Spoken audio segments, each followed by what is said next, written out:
ban all lawnmowers, they're too noisy. The weather for the week looks like it's kind of predictable in terms of no rain, so it might be a good opportunity to go out to the middle of nowhere because that's the only way I can fly the drone right now with those laws, as you all know. Just a little bit of a risk though, because when it looks cloudy like this, you assume it's gonna rain, and again, I don't want to have to do those 10 to 20 kilometer hikes and it ends up raining. I'll be like, oh, what a waste. I was also thinking of buying some accessory add-ons for this camera, like a monopod or something like that, just to make things a little easier, or even like an extension rod of some sort. Because sometimes I find like when I'm out in the hiking and so forth, there's shots that I want to get, but I can't get as close because with this camera is meant for more like an action camera as opposed to a digital SLR where I can zoom in like, 10 or whatever, 20 times zoom and all that. Although the prices for the accessories for this thing, holy, they're so expensive.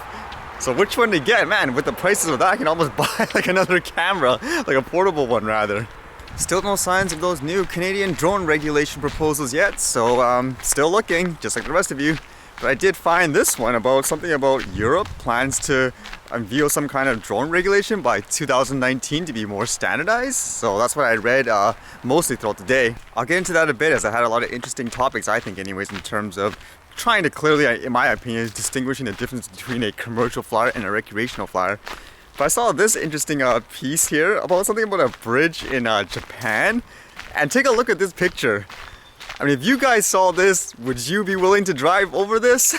Apparently, a lot of people, just by seeing this picture, they're like completely terrified. They're like, no way, it's completely unsafe.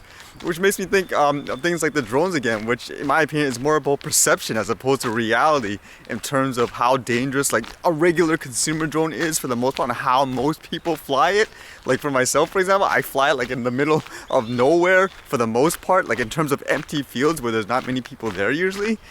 So when you look at this bridge though, it basically, if you look at the side, it looks like a completely normal bridge for the most part. So again, it's one of those optical illusions. So it's kind of funny just to show how hysterical people can get just from the certain perspective that's stuck in their minds about the bridge. I don't know, just for me looking at it the first time as well, if I was to judge everything just based on this picture, to me it looks more like a roller coaster or something.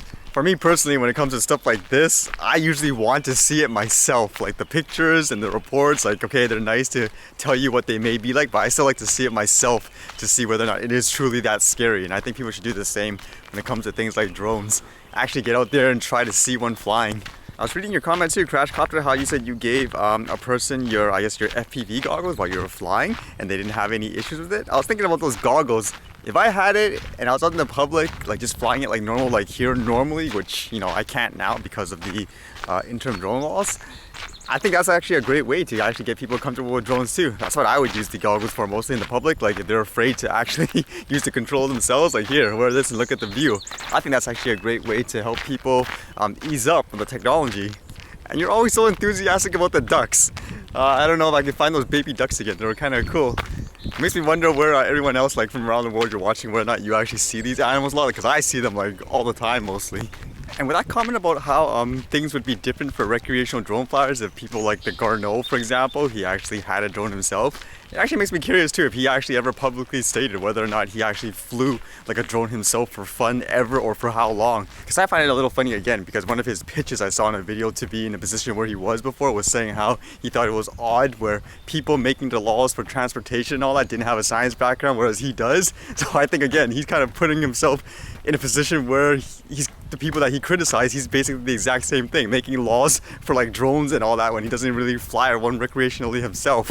Or maybe I'm wrong, maybe he does have a drone himself and he flies recreationally himself every single day and this law was a plan just so he can have the space himself. How's that, guys?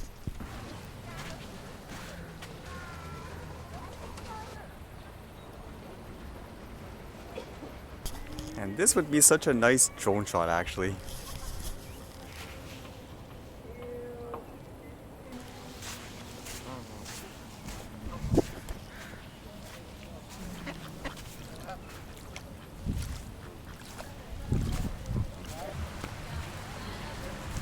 Okay, that's interesting.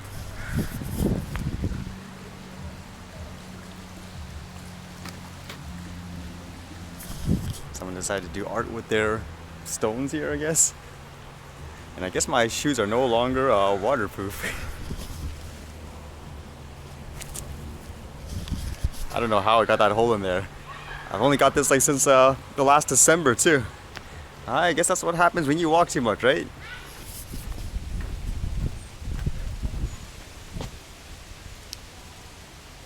So the most interesting thing about drone laws, again, I couldn't find anything about the Canada one, but something about in Europe, they're releasing some kind of blueprint to safely regulate drone traffic in Europe by 2019 in order to tap the growing commercial potential for unmanned aircraft technology.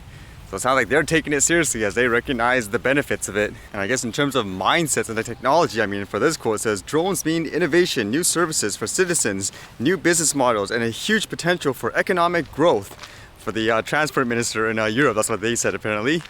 What a complete different mindset. I think if it wasn't here in Canada, the only announcement you've heard is for military purposes, the benefit of it. So for us, we still see it as a weapon for the most part, as opposed to, I guess, a way to spur up the economic growth and other types of benefits as well. And as part of the plan, the aim is to have the regulatory framework functioning by 2019 with basic services like registration and e-identification.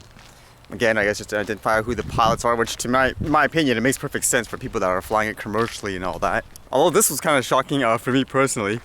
Current common European rules only cover drones weighing above 150 kilograms or 330 pounds. Holy smokes, there's actually drones that weigh that much? Or is that just like everything in total, like what they're carrying and all that? I mean, compared to like a consumer drone like I have, that just sounds way too, I don't know, heavy to fly, you know, for fun. Which again reminds me there has to be a distinct difference between people flying it for fun, like these little tiny drones which you consider as quote toys, versus these huge industrial ones. Well, this is more for commercial people again, I guess, for people to fly their drones commercially and freely in a safe manner. It's kind of interesting here where it says in terms of autonomous flights, it says the system will provide information for highly automated or autonomous drones to fly safely and avoid obstacles or collisions. That's kind of interesting in terms of having drones flying autonomously, I guess, to deliver packages and all that. And it makes me think again in terms of things like safety and all that. There has to be, you know, a complete difference in terms of who's flying in the airspace and how.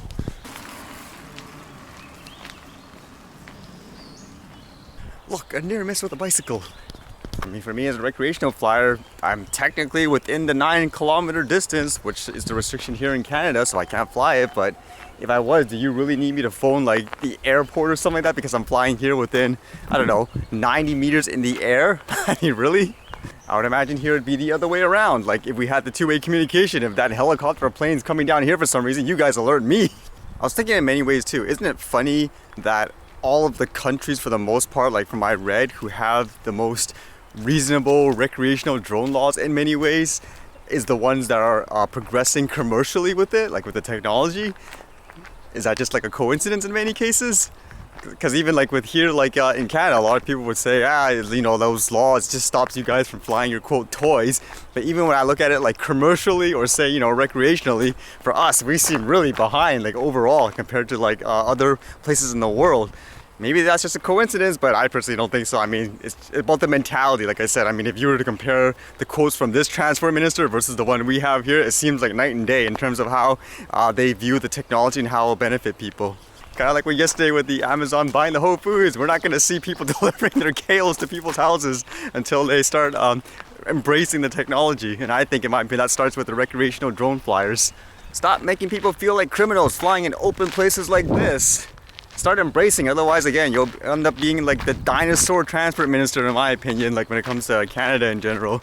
Again, if it's all about image, it'll be unfortunate. That's what it takes for everyone else around the world to say, what, you didn't do this yet? Really?